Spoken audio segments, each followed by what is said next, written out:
A Dios nadie le ha visto jamás. El Hijo único que está en el seno del Padre, Él lo ha contado. Juan 1:18.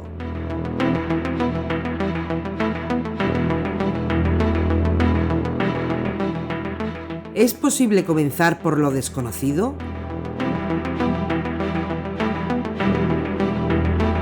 ¿Es posible hablar o escribir siquiera lo que es imposible de escribir lingüísticamente?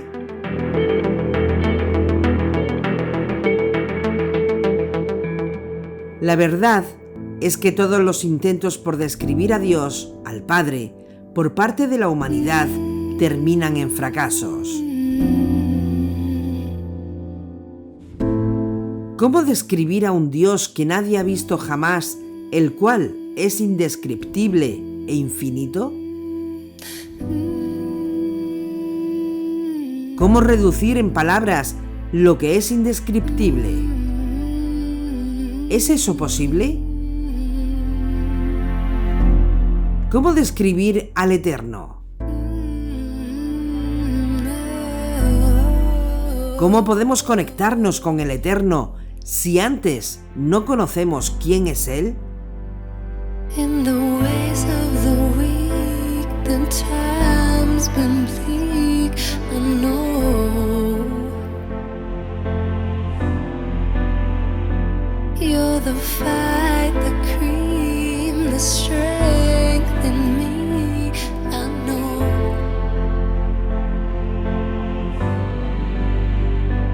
And you're driving me crazy.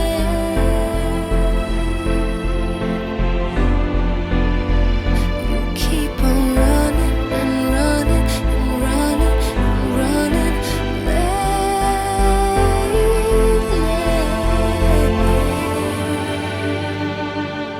Slow down, you go too fast now. I'm telling slow down, I can't keep up now. Your heart is shrinking faster, and baby, there's no laughter coming out of your mouth, out of your soul, out of your soul. Segunda temporada. Los secretos de Yeshua. Capítulo 2. El Dios de Yeshua. La conexión con el Padre. Sweet lover.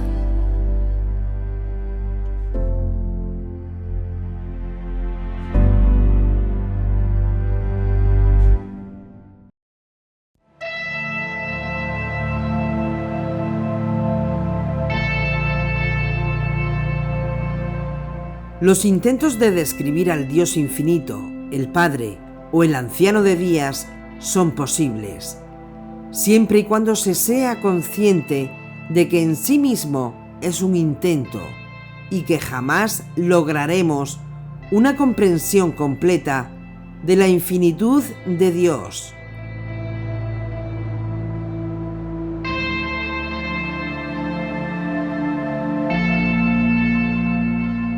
El Anciano de Días es un título que solo utilizó Daniel y hace referencia a una persona, entrada o avanzada en días, como indica Daniel 7:9, 13:22.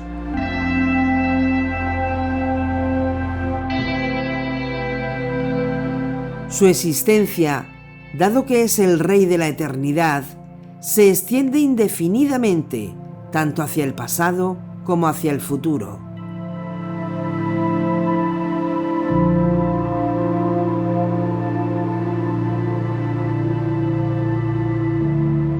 Y sobre esto ya escribieron los apóstoles. Al Dios único, nuestro Salvador, por medio de Yeshua, Hamashiach, nuestro Señor, gloria, majestad, fuerza y poder, antes de todo tiempo, ahora y por todos los siglos. Amén. Judas 1:25.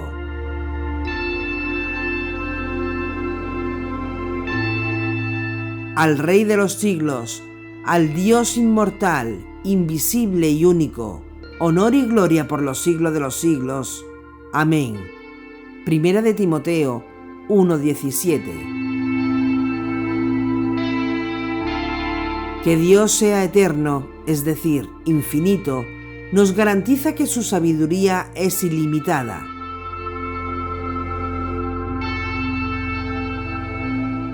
Hay que reconocer que como nuestra mente es finita o limitada, no es difícil captar el concepto de una existencia eterna, infinita.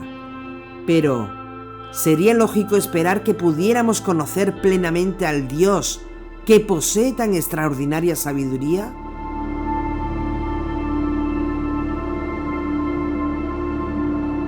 Oh abismo de la riqueza, de la sabiduría y de la ciencia de Dios, cuán insondables son sus designios e inescrutables sus caminos.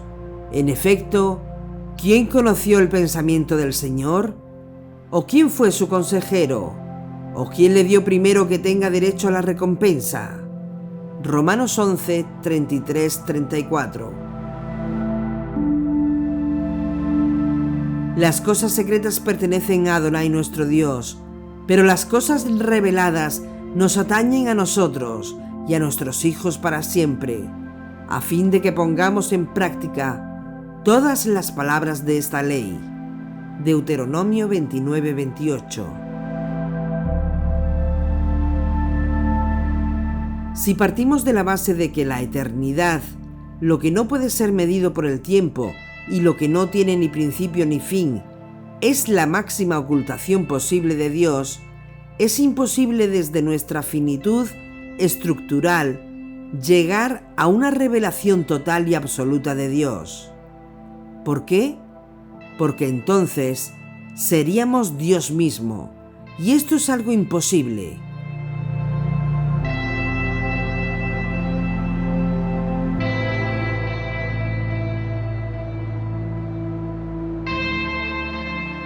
Si partimos de la base que somos entes finitos y limitados, y que por consiguiente todo nuestro conocimiento es finito y limitado, por más que avancemos frente a la eternidad de Dios, nuestros avances son nulos.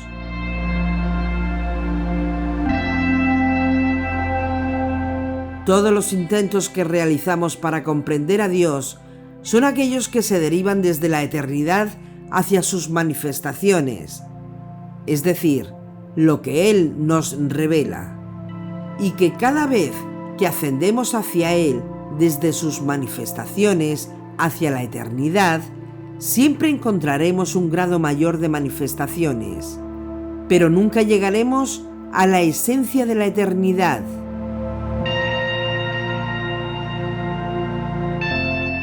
El único que posee inmortalidad, que habita en una luz inaccesible, a quien no ha visto ningún ser humano ni le puede ver, a Él el honor y el poder por siempre. Amén. Primera de Timoteo 6:16. El Dios eterno e inmortal que vemos en los textos bíblicos ciertamente es incomprensible para una mente finita, aunque abstractamente es fácil de entender.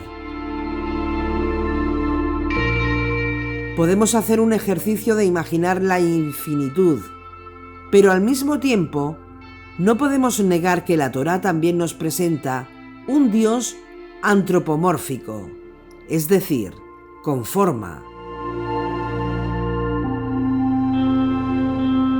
Los escritores de la época helenística, anteriores al tiempo de Yeshua, cuando reescribieron ciertos pasajes bíblicos para explicar o completar sus lagunas, por ejemplo, el caso del libro de los Jubileos o Pequeño Génesis, evitaron los antropomorfismos, es decir, mostrar a Dios actuando, como podría hacerlo un ser humano con sus mismas reacciones y maneras, acercando demasiado a Dios a las costumbres humanas.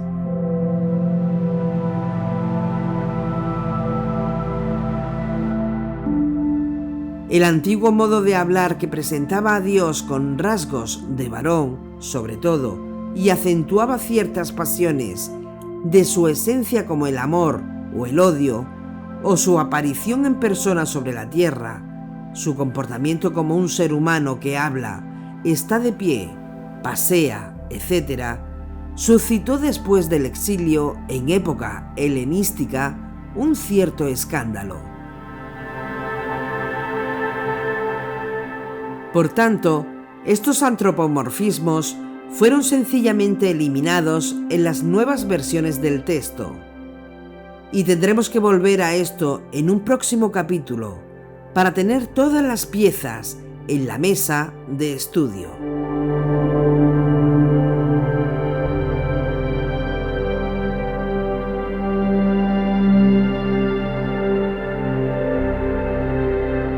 Así como estamos estudiando en el mencionado libro de los Jubileos de principios del siglo II antes de Yeshua, obra que parafrasea la historia del libro del Génesis como si fuera que Dios, a través del autor, la cuenta de nuevo, ya no es la divinidad en persona el que presenta los diversos animales a Adán para que le ponga nombre, sino que en su lugar lo hace un ángel.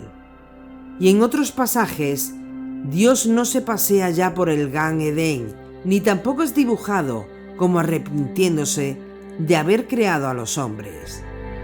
La lucha de Jacob con Dios de Génesis 19:3, incluso aunque el texto del primer libro de la Torá represente a la divinidad por su ángel, fue eliminada en Jubileos.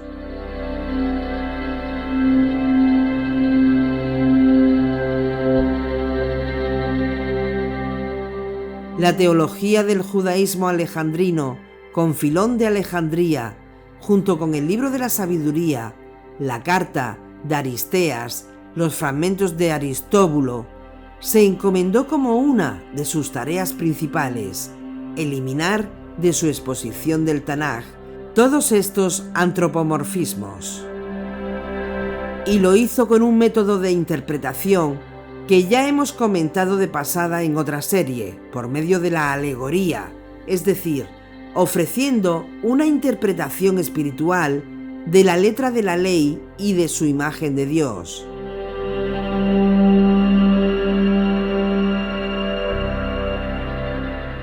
La Biblia, la versión de los 70, la Septuaginta, también evita los antropomorfismos del Eterno o una cercanía demasiado próxima a los hombres.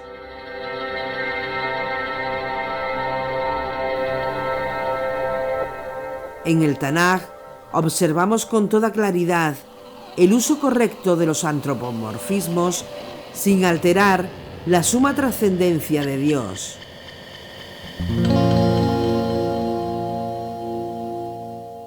Sin embargo, a causa del politeísmo de la cultura helenista que atribuía a sus dioses formas humanas literales, los judíos de habla griega, apasionados por su monoteísmo y refractarios contra todo aquello que atente contra la trascendencia absoluta de Dios y que disuelva la esencia pura e infinita del Creador en un mero hombre, la idea de un Dios antropomórfico se convertía en un escándalo blasfemo.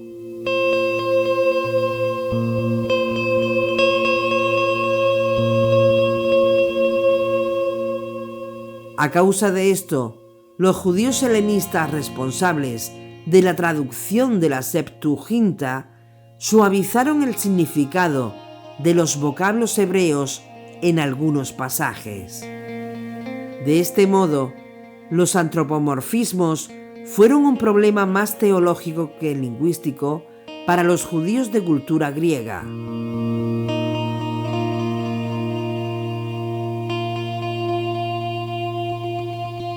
Por tanto, ¿quién o qué es Dios?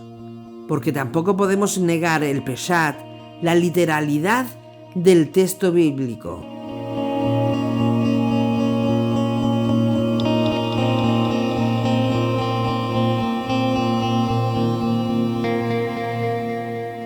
Después se le apareció Yuhei Bajei en el encinar de Manré, estando él sentado a la puerta de la tienda en el más intenso calor del día. Génesis 18:1. El problema es el sentido que le hemos dado al texto a lo largo de los siglos.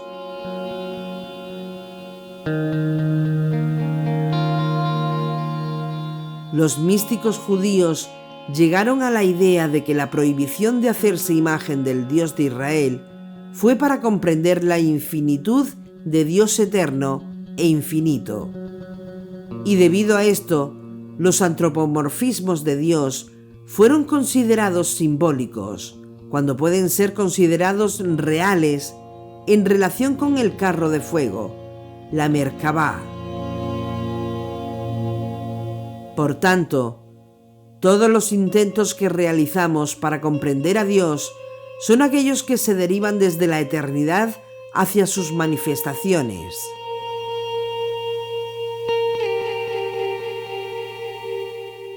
Siempre deseamos ascender al Eterno, porque nuestra sustancia proviene de allí. Por tanto, la idea de Dios no es una idea, sino que es una experiencia existencial de nuestro propio ser interior. ¿Por qué? Porque somos una de sus muchas manifestaciones.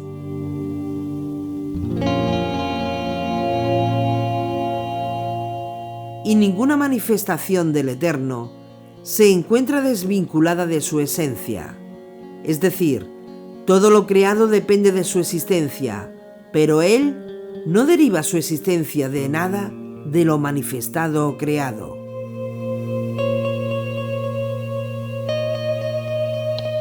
Como la humanidad somos fragmentos de su manifestación. Cada vez que nos acercamos al Eterno, nos acercamos a nuestra propia esencia.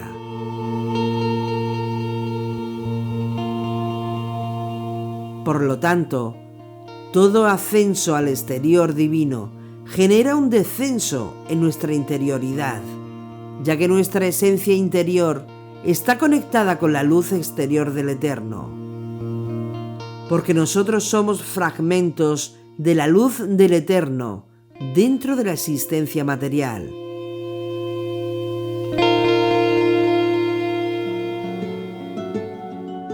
Si salimos de nuestro interior hacia el exterior, podemos llegar realmente a penetrar en nuestro interior, y si ingresamos en nuestro interior, podemos realmente salir hacia el exterior, porque tanto lo exterior como lo interior son equivalentes en sustancia.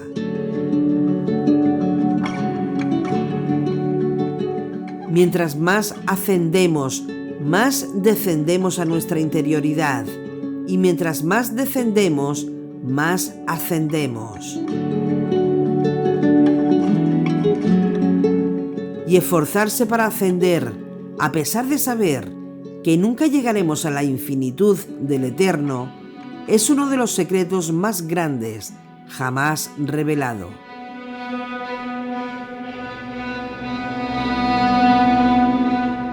Si lo oculto está oculto por decisión de Dios, no podremos jamás conocerlo. Pero si se encuentra oculto por nuestra falta de esfuerzo en revelarlo, entonces se encuentra oculto en acto y revelado en potencia.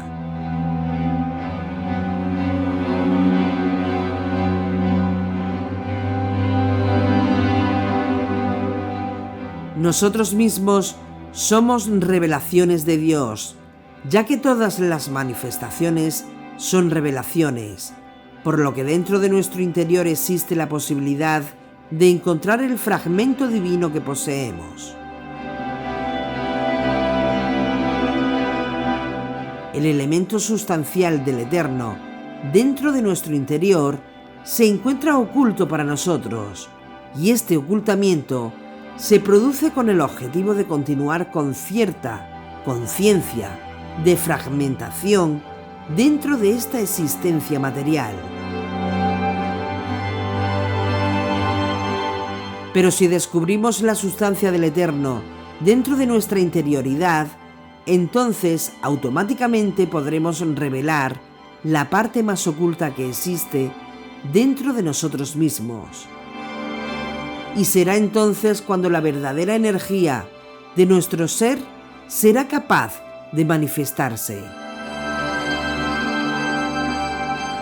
Debemos saber que si ascendemos por el camino de nuestra conciencia, lograremos desarrollar los niveles más altos de nuestras energías potenciales. Mientras más revelamos, ascendemos de nivel y podemos percibir la realidad de un modo más elevado.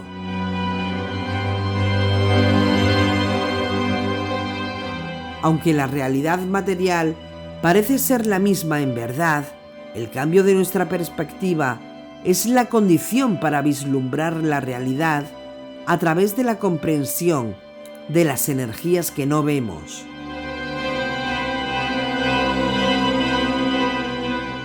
Ahora bien, debemos poner límites, cercos de protección, cada vez que vamos ascendiendo. ¿Por qué? Porque si no nos vamos poniendo límites, nos podríamos encontrar en un nivel de revelación constante de nuestra interioridad que incluso nos podría llevar a la locura.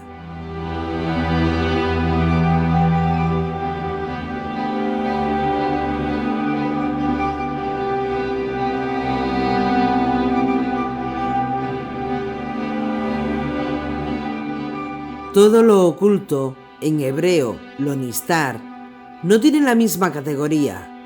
Está lo oculto de imposible revelación. También lo oculto en acto, pero revelado en potencia en un grado superior. Y por último, lo oculto pero que fácilmente puede ser revelado y lo revelado que ya se encuentra en acto. El hombre estaba oculto antes de su nacimiento y volveremos a ocultarnos después de nuestra muerte biológica. Sin embargo, en nuestra vida biológica tenemos una capacidad de revelación.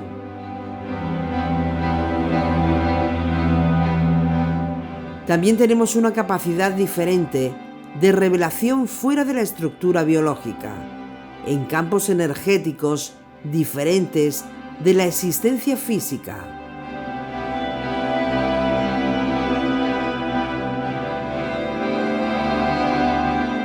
El alma, después de la muerte biológica, continúa existiendo en otros niveles de energía, y las energías, más allá de nuestra muerte física, se encuentran en un grado de revelación superior.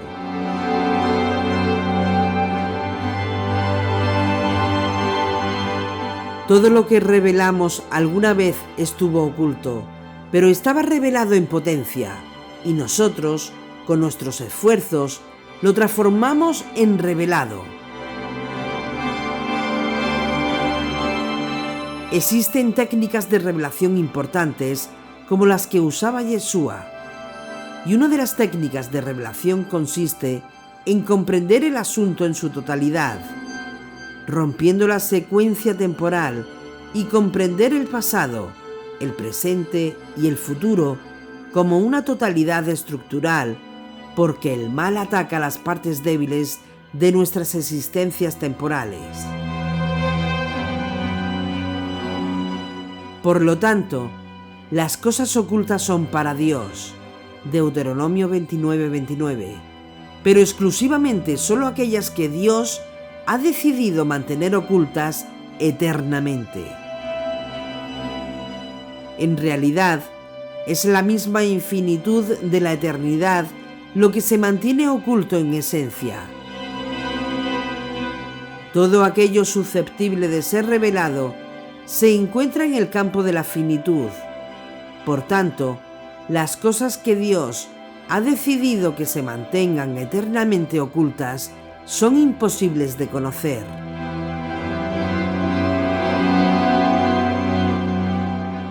En verdad, lo que nos ocultó es a sí mismo, porque la eternidad puede manifestar todas las revelaciones fragmentarias o limitadas, pero nunca podrá revelar su esencia. Y sabemos que si se revelara en una magnitud infinita, retornaría a su ocultamiento. Así que en realidad, Dios se oculta para que nosotros podamos existir.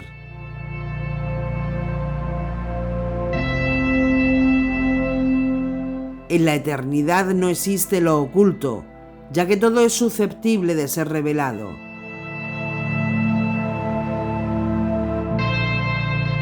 En el mundo de la creación existen las manifestaciones fragmentarias potencialmente reveladas. Y todo aquello que nosotros podemos captar es, indudablemente, parte del proceso constante de revelación continua.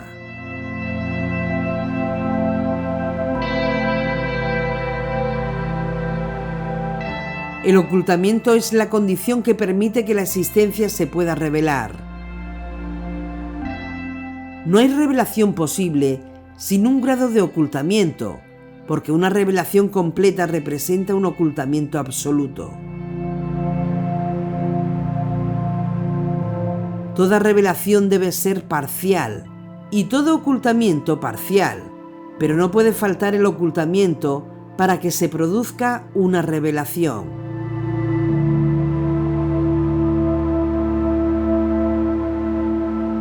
Así podemos existir dentro de unos límites determinados, la creación, porque fuera de dichos límites perdemos la focalización de nuestra energía y se desperdicia toda la energía que poseemos.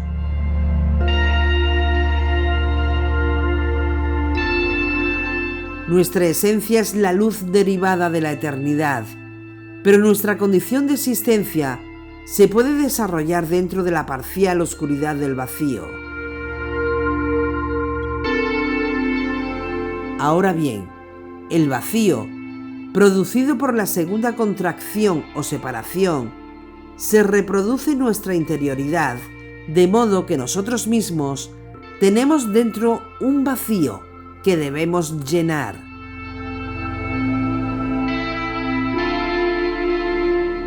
Nuestra propia estructura subjetiva refleja la estructura objetiva de la misma creación, ya que tenemos dentro de cada uno de nosotros a un fragmento de la eternidad que se debe manifestar dentro de nuestro vacío interior. Y así oscilamos entre la felicidad de la luz y la realidad existencial del vacío que deseamos llenar. En realidad, la felicidad es la luz que podemos percibir por nuestro nivel de oscuridad, así que la felicidad no puede ser la luz completa y total de la eternidad, porque ese nivel de luz infinita nos destruiría.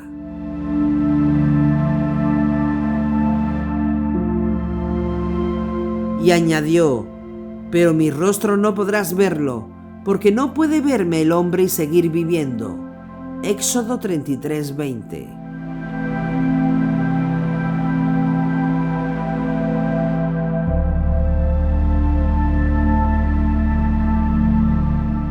Por ese motivo, la felicidad se fundamenta en la posibilidad de aumentar la recepción de la luz sin ser destruidos por la luz infinita del Creador.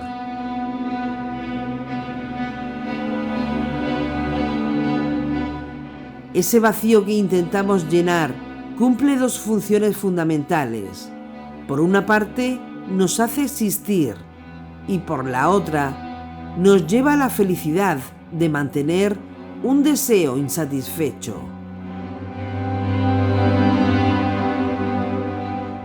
El vacío de luz es la condición indispensable para nuestra existencia, porque de lo contrario, todo retornaría a la esencia de la eternidad.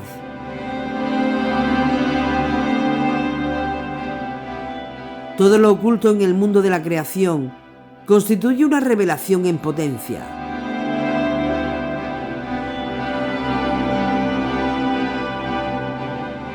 Algún día dejará su ocultamiento para ser revelado a través de nuestro esfuerzo en la edad mesiánica.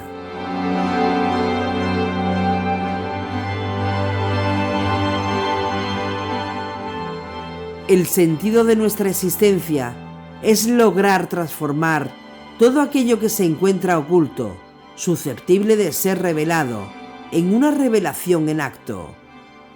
Pero lo que nunca será posible revelar es lo oculto fuera del límite del vacío, porque los límites del vacío llegan al eterno.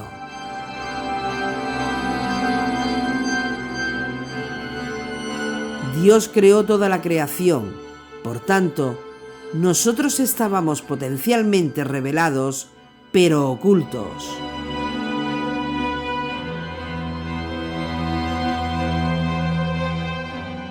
La información de quiénes somos como personas individuales estaba en algún punto del espacio, pero se encontraba oculta, y con nuestro nacimiento nos revelamos.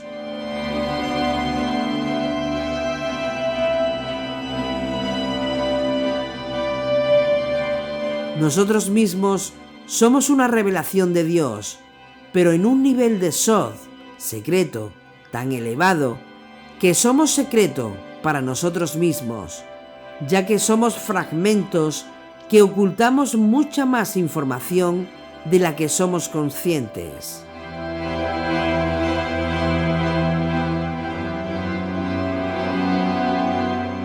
No existe un secreto mayor que nuestra propia existencia. Y la realidad es que hemos revelado lo que nuestra vasija está capacitada para revelar.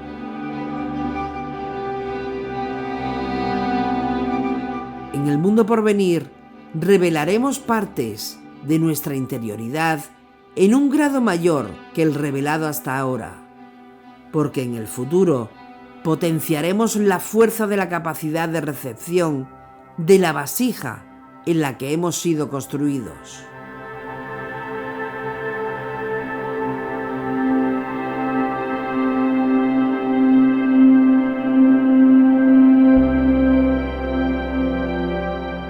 Ahora bien, como información, seguiremos existiendo en otro tipo de manifestación energética. Nunca moriremos realmente, en la medida en que nuestra información real de energía subsista de algún modo, y por ese motivo es que la existencia de la energía sobrevive a nuestra estructura física.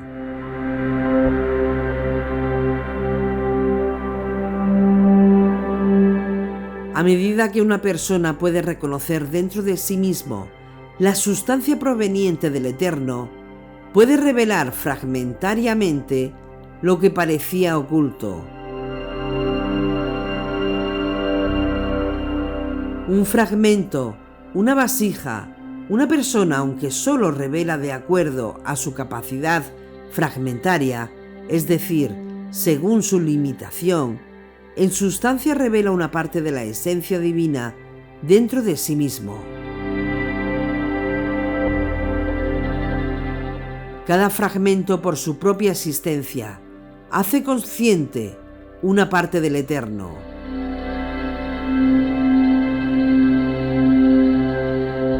Surge entonces una paradoja. La paradoja de que un fragmento debe concentrarse dentro de sí mismo para poder conocer la sustancia del Eterno que reside en su interioridad.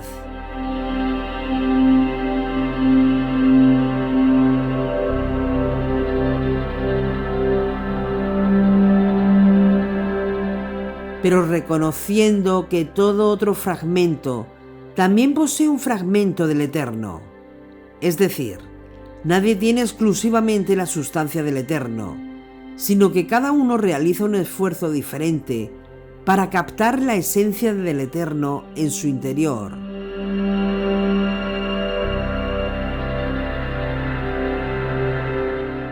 Lo que nos divide es el grado de nuestro esfuerzo para revelar lo oculto, pero en sustancia todos poseemos la misma estructura manifestada, proveniente del Eterno.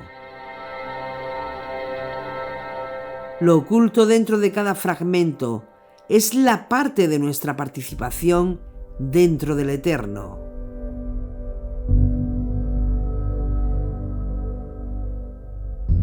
Lo que no puede hacer un fragmento es autodefinirse frente a otros fragmentos, porque esto representaría una identidad creada a partir de la diferencia y no a partir de la unidad esencial.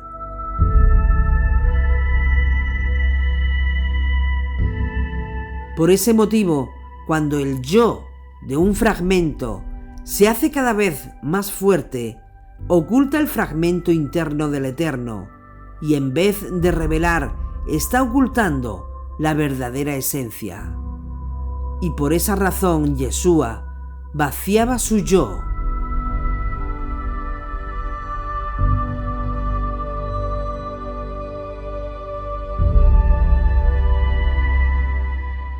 Y no puedo hacer nada por mi cuenta. Juzgo según lo que oigo, y mi juicio es justo, porque no busco mi voluntad, sino la voluntad del que me ha enviado. Juan 5:30.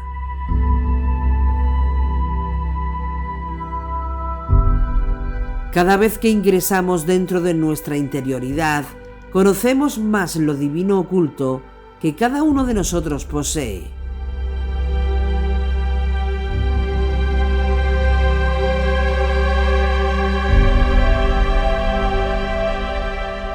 Cuando nosotros, como fragmentos, ascendemos hacia el Eterno, lo que sucede es que la presión de la sustancia divina dentro de la temporalidad desea retornar a la sustancia general del Eterno en el campo de la eternidad.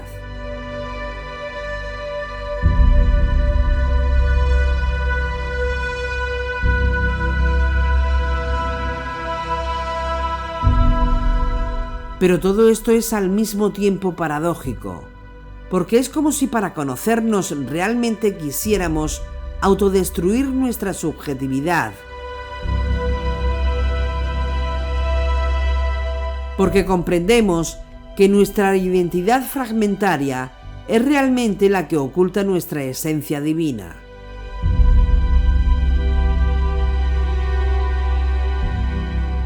En otras palabras, cada vez que ascendemos al Eterno, debemos vaciar nuestro yo, nuestra personalidad, nuestra identidad.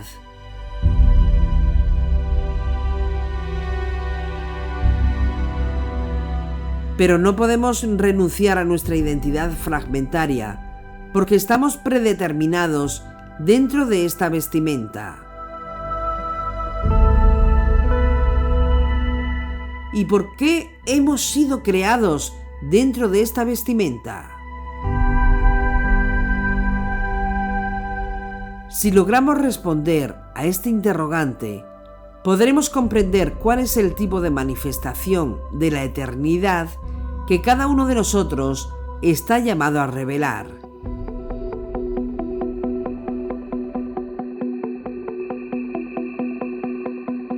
De todo lo existente, no solamente los seres humanos poseen grados de autoconciencia diferente, por lo que existe una relación no solamente de nosotros como fragmentos, sino de todos los fragmentos existentes entre sí, los animales, las plantas, las rocas, etc., porque todo tiene un nivel de divinidad diferente.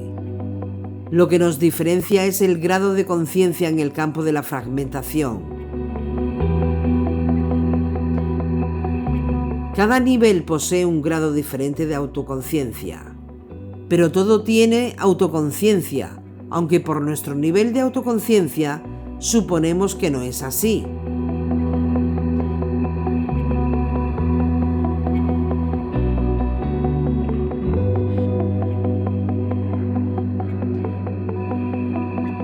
La autoconciencia es, además, lo que nos diferencia entre los mismos seres humanos.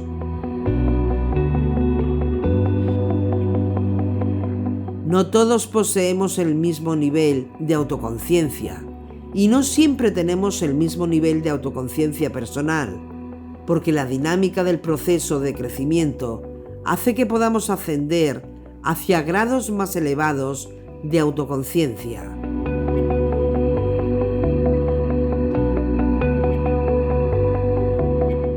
Aquellos seres humanos que tienen grados inferiores de autoconciencia se parecen a los vegetales o a los animales, porque no ejercen la posibilidad de ascenso que se nos ha otorgado a nosotros, en especial dentro del proceso de la creación.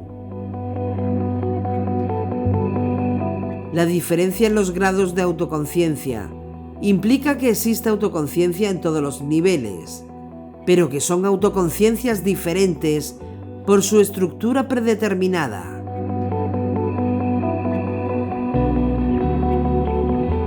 En definitiva, todo lo creado para seguir existiendo debe mantener una relación con la luz del infinito que se encuentra actuando en forma continua.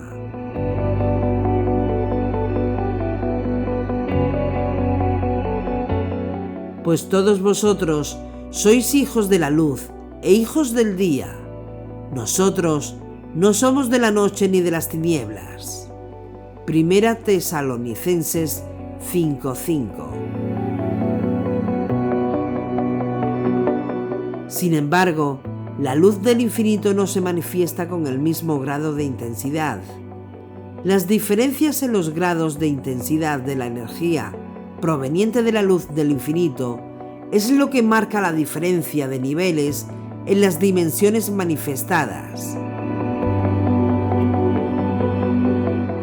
Sin embargo, los niveles de autoconciencia no se encuentran simplemente predeterminados por el Eterno, sino por nuestro grado de recepción, y si ampliamos el radio de recepción de las energías provenientes del Eterno, aumentamos el grado de autoconciencia. Este es el mayor grado de libertad que podemos desarrollar dentro de nuestra existencia.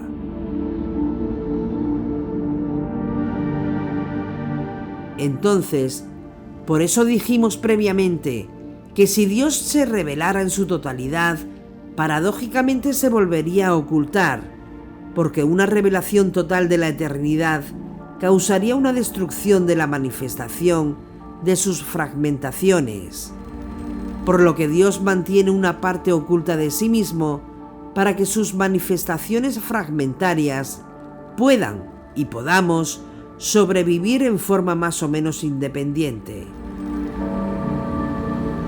Es decir, es una independencia imaginaria o temporal dentro del mundo de la creación. Por otra parte, sin embargo, debe mantener una dependencia absoluta porque somos fragmentos de Dios en nuestra calidad de manifestaciones reveladas.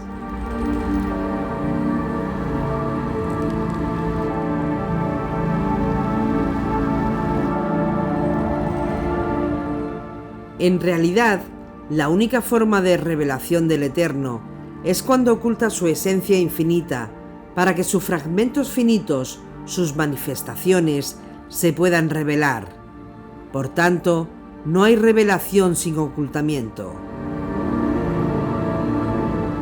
Aunque somos fragmentos finitos y la finitud estructural nos condiciona para poder llegar a la esencia del Eterno, por medio de la enseñanza y de la acumulación de conocimientos y la enseñanza de otras personas, podemos avanzar hacia lo oculto, lo no revelado. Por ese motivo, podemos decir que la historia de la creación y del hombre es un proceso de revelación constante. Y aunque sabemos que cada fragmento oculta la unidad esencial del Eterno, también sabemos que cada fragmento revela algo del Eterno que se encuentra dentro de cada fragmento.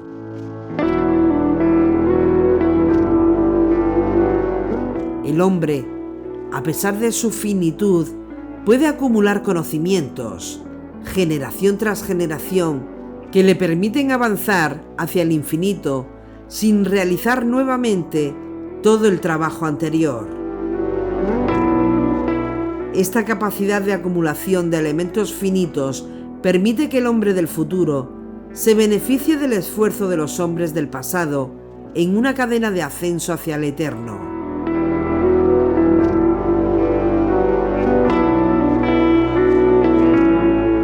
Por lo tanto, tenemos la capacidad de trascendencia a través de la herencia, y esto hace que el avance hacia el Eterno multiplique su potencia. Esta capacidad de acumulación es el resultado del poder del lenguaje. La existencia, realmente, depende del poder del lenguaje, por lo que sabemos que cada letra hebrea representa un nivel de energía manifestada diferente en el campo de la fragmentación.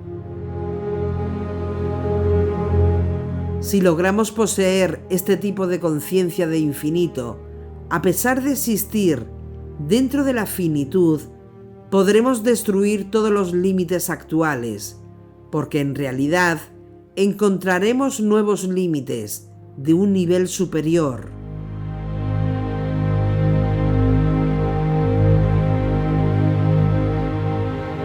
Todos los límites actuales son transitorios hasta que por nuestro propio esfuerzo podamos alcanzar nuevos límites.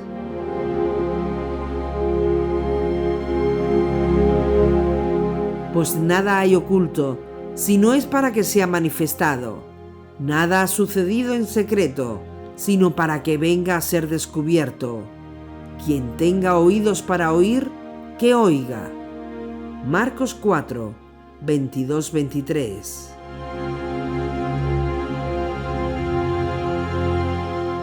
Pero, a pesar de destruir los límites actuales, siempre encontraremos nuevos límites que nos conciencian de nuestra tarea infinita. Por consiguiente, la posibilidad de existencia debe siempre tener límites.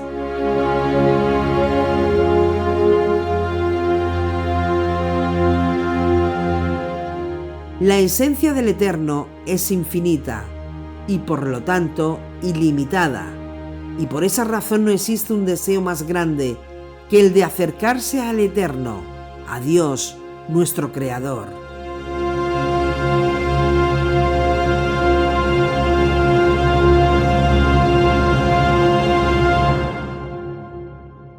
Acercarse al Creador es un deseo cumplido, porque siempre que avanzamos nos estamos acercando.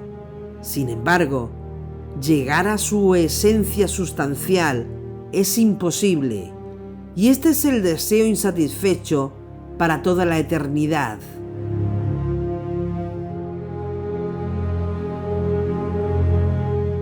Pero en sí mismo, como es un conocimiento infinito, no es pasajero, limitado.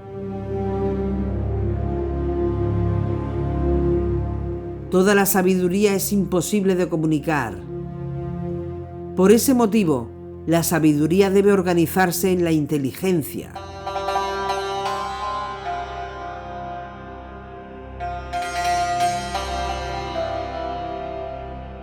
El lenguaje hebreo presenta ciertas características especiales que permiten traspasar ciertos límites de la finitud estructural del lenguaje. Por ejemplo, cuando en una palabra hebrea cambiamos sus letras de posición, nos podemos encontrar con la aparición del significado opuesto. Esto implica que las letras hebreas en sí mismas no son energías buenas ni malas, sino que representan energías existentes sin valor moral.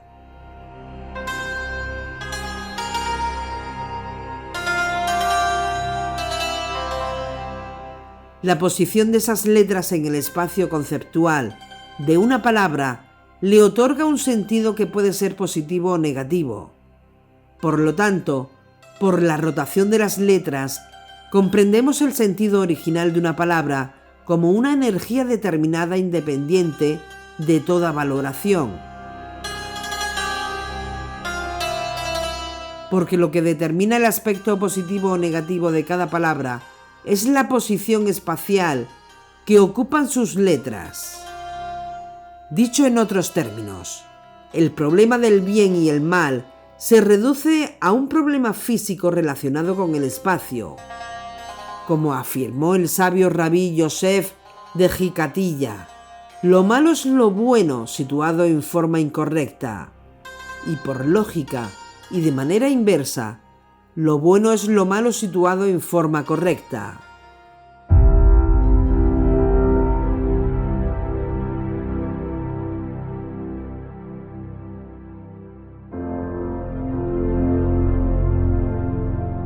lo que hace que el bien y el mal no sean energías en sí mismas, sino la misma energía sustancial en diferente posición en el espacio físico.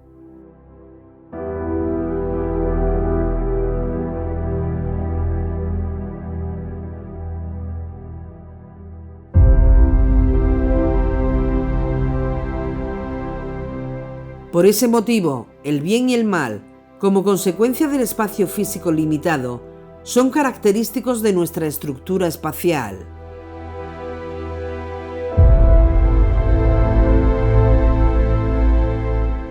No existe ni bien ni mal en la eternidad, porque la perfección supera el bien y el mal.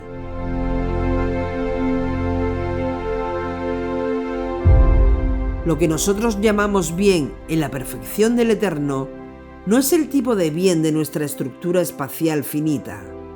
El bien y el mal surgen de la fragmentación espacial dentro del vacío.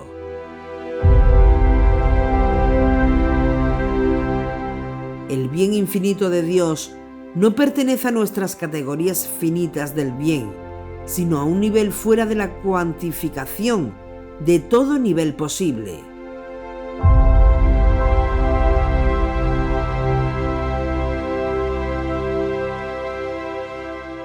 Por ese motivo, cada nivel de energía, según su aplicación, puede ser bueno o malo. La bondad o la maldad se relacionan, pues con la posición en el espacio.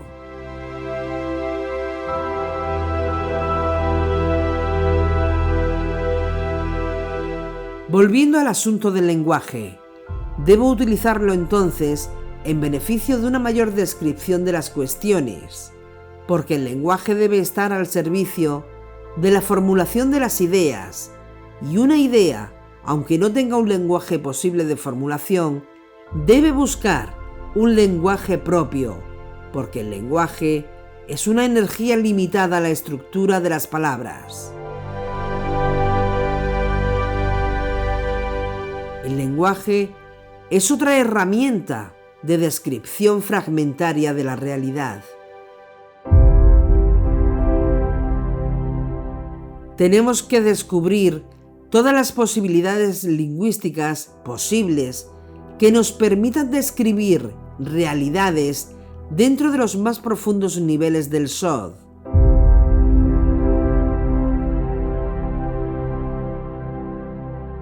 El encuentro con los niveles del Sod depende de nuestra capacidad de unificación permanente en todos los ámbitos.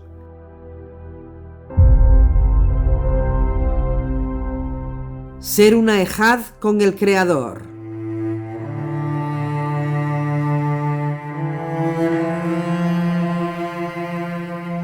Para que todos sean uno como tú, Padre, en mí y yo en ti, que ellos también sean uno en nosotros, para que el mundo crea que tú me has enviado. Juan 17:21.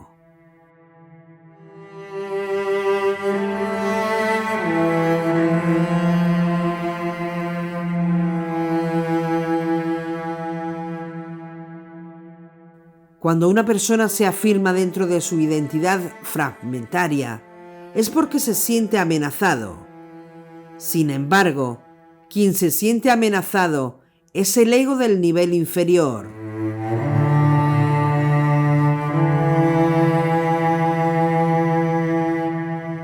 La única amenaza que debe percibir el fragmento es pensar y experimentar la existencia en forma fragmentaria.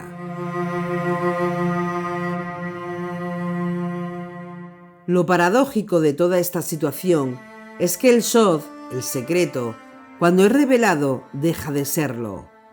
Por lo tanto, estructuralmente el Sod es Sod frente a los demás que no lo conocen.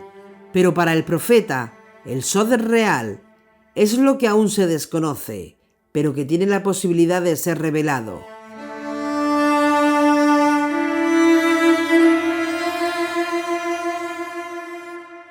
Y el único secreto absoluto que sabemos que existe es el eterno.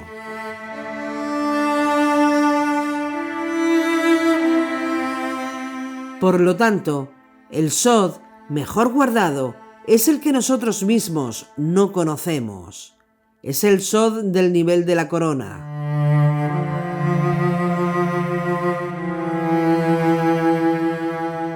Este es un secreto tan secreto que creemos que no existe, porque cuando decimos que alguien conoce un Sod, ya no es más Sod. El secreto, pues es secreto cuando nadie lo conoce. Este es el nivel de Sod más profundo.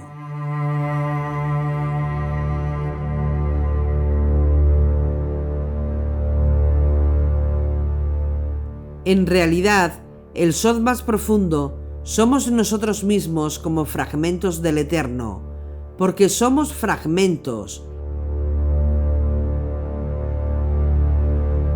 Hemos creado una identidad fragmentaria, ego, y somos sustancialmente equivalentes al Eterno, dentro de una totalidad infinita.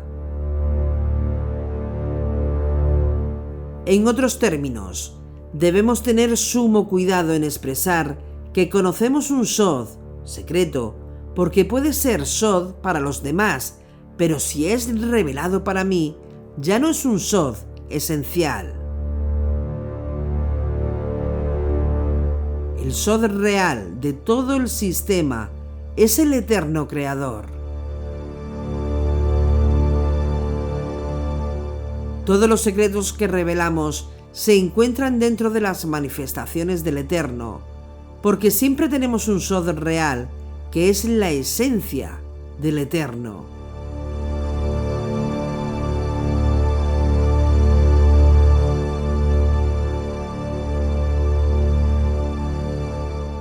Es verdad que existen secretos en los niveles más elevados de las manifestaciones no reveladas, pero estos son secretos transitorios y su destino será siempre la revelación en el futuro. Porque todo secreto en el campo de la manifestación debe cumplir con su objetivo, que es el de ser manifestado.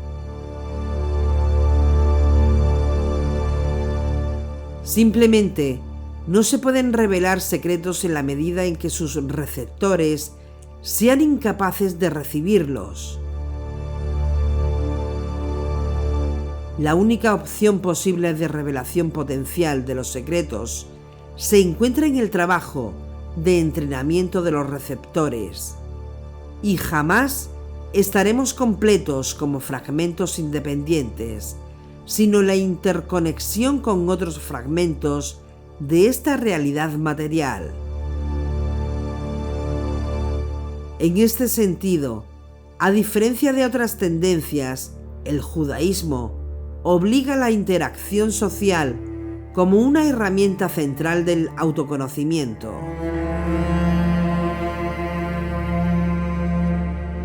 No existe autoconocimiento en la soledad, sino en la conexión social permanente, porque si de todos se aprende, ¿cómo puedo aprender de los otros si no me vinculo con ellos?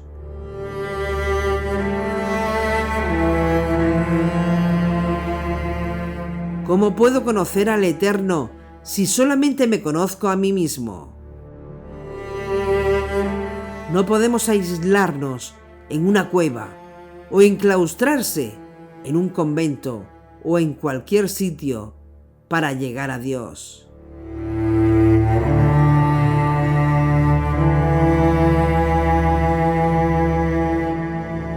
El autoconocimiento que plantea el judaísmo es un autoconocimiento de doble vía.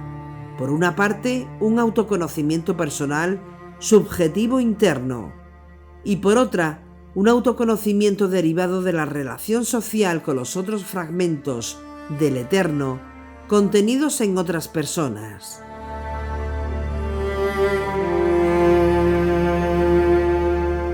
Si hubiéramos elegido la eternidad, nunca ascenderíamos a la corona, porque no tendríamos necesidad de conocer al Eterno.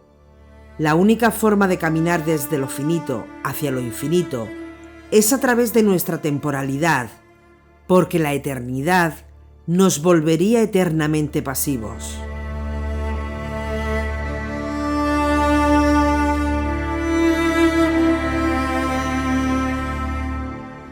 La única forma de desear el ascenso hacia el infinito del Eterno es nuestra temporalidad.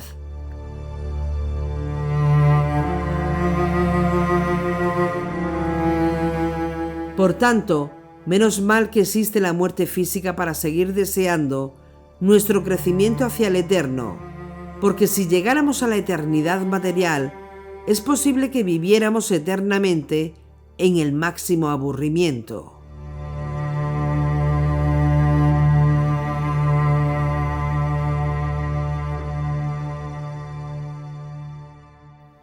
La satisfacción de los deseos materiales opera exclusivamente dentro del mundo de la fragmentación y nuestros verdaderos deseos se ocultan en el mundo de lo infinito.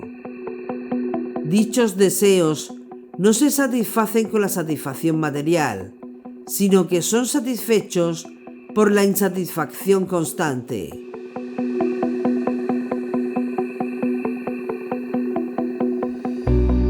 Lo único satisfecho es Dios, que lo tiene todo, aunque no es correcto decir que Dios se encuentra satisfecho, ya que carece del concepto de satisfacción. Dios no se satisface porque no tiene nada que satisfacer.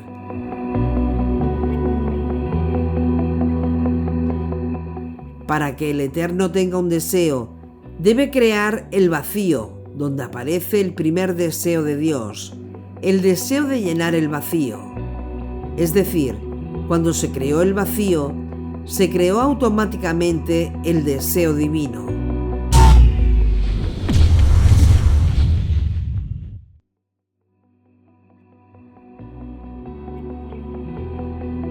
Por consiguiente, el deseo de Dios es llenar el vacío de su propia esencia.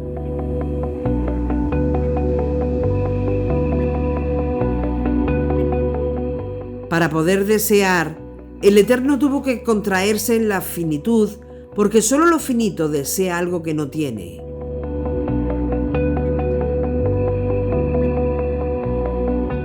El Eterno no desea nada, solamente puede desear ser finito.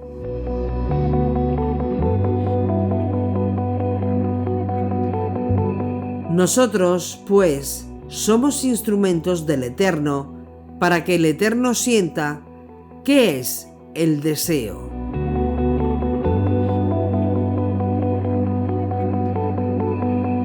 El Eterno deseaba ser finito para desear algo, ya que en el Eterno no se desea nada.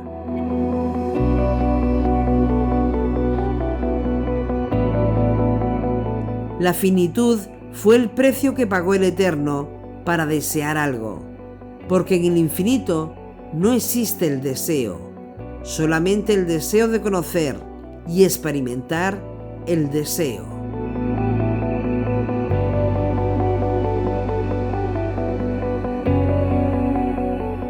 Un infinito es real solo cuando tiene la potencia suficiente de dejar un vacío, cuando lo infinito puede crear la finitud. Un infinito que no pueda crear la finitud no es todopoderoso.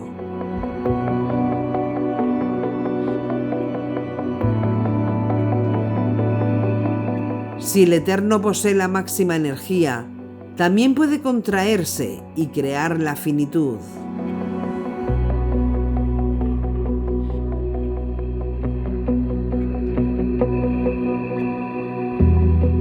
Todo deseo debe ser imposible para que sea un deseo permanente. Y esta es la fuerza del Eterno, ya que crea el máximo deseo imposible para toda estructura finita, su deseo imposible de infinitud.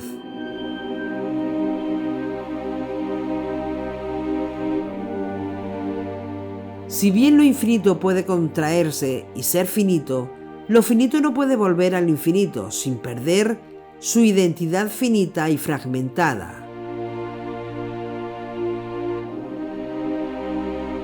En el campo de la finitud, únicamente se puede alcanzar el deseo de la eternidad, pero nunca el de la infinitud.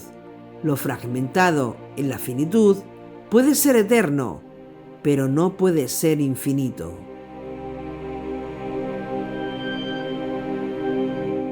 Como nuestra búsqueda es eterna y el judaísmo propone la búsqueda como un proceso constante de crecimiento al infinito, quien ingresa en el judaísmo puede percibir la esencia de Dios en su propio interior al lograr la felicidad en el proceso y no la felicidad en el cumplimiento del objetivo. La búsqueda de la felicidad no tiene una relación con las formas idolátricas de reconocimiento exterior, sino con nuestro interior. Este es el gran secreto de la felicidad que postula el judaísmo.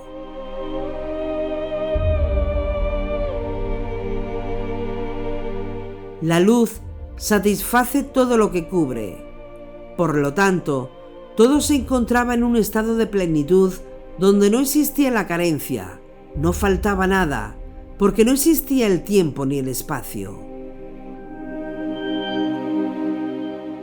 Toda posibilidad de espacio era nula, porque todo lo cubría el eterno.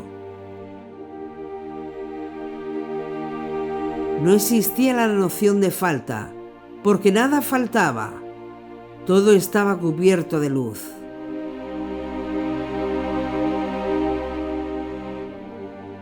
En realidad, en términos del presente, dentro del eterno, hoy no falta nada.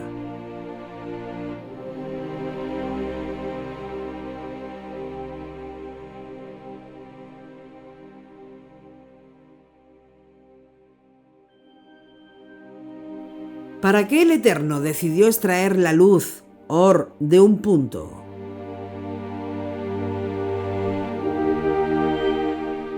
Si el Eterno deseó crear algo, ¿cómo es posible decir que el Eterno no tenía necesidad de un deseo?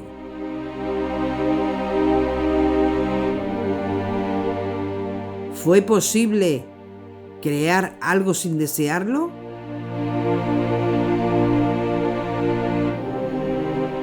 ¿Desea Dios crear un reino? ¿Qué necesidad tenía el Eterno si lo tenía todo? ¿Deseaba sentir el deseo de participar en la finitud?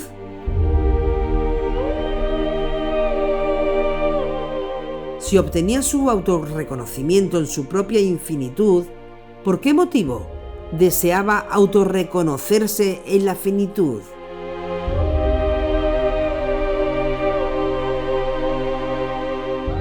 Si el Eterno no desea nada, ¿cómo es posible que naciera el deseo de crear algo?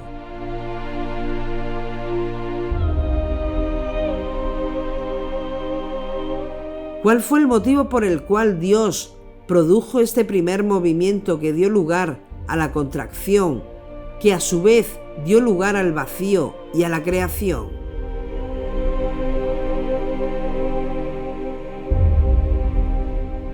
¿Deseaba sentir la insatisfacción de tener un deseo?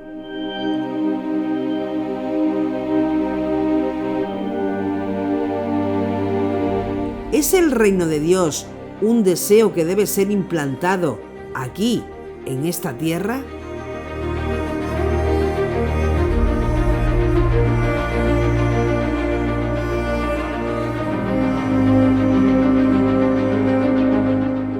¿Cuántas fases tiene el reino?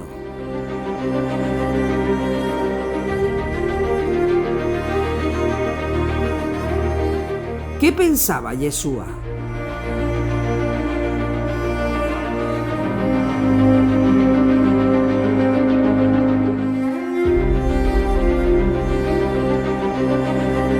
Estas preguntas que estamos abordando y que estudiaremos constituyen uno de los grandes enigmas de toda la creación.